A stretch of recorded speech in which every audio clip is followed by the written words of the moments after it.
Do you want to learn JavaScript? If yes, then I'm sure this course is for you. Here, I'm gonna start a series on JavaScript. And if you are learning any JavaScript based framework, then this course is for you. Hey guys, I'm Ashwini Garg. Welcome to my channel Dev Premier.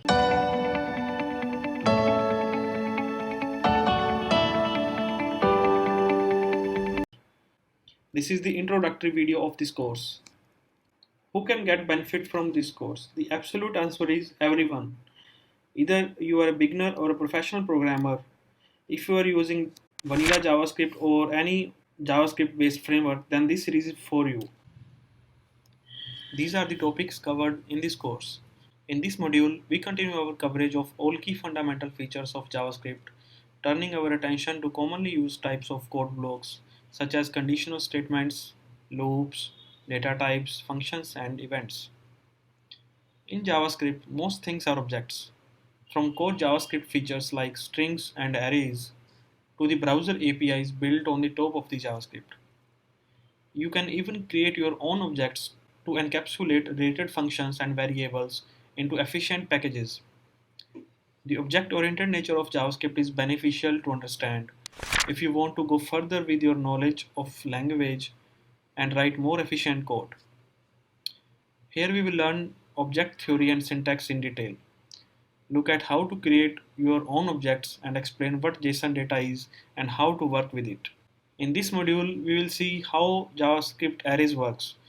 In JavaScript, arrays are special type of objects because there are only 6 data types in JavaScript and array is not a data type, it is a special object.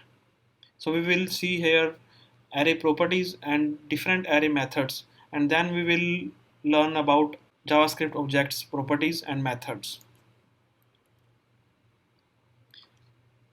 In JavaScript, arrays use numbered indexes. In this example, cars array contain 4 elements and array index starts from 0. So if we console log the cars array for index value 1, then we will get data as a value.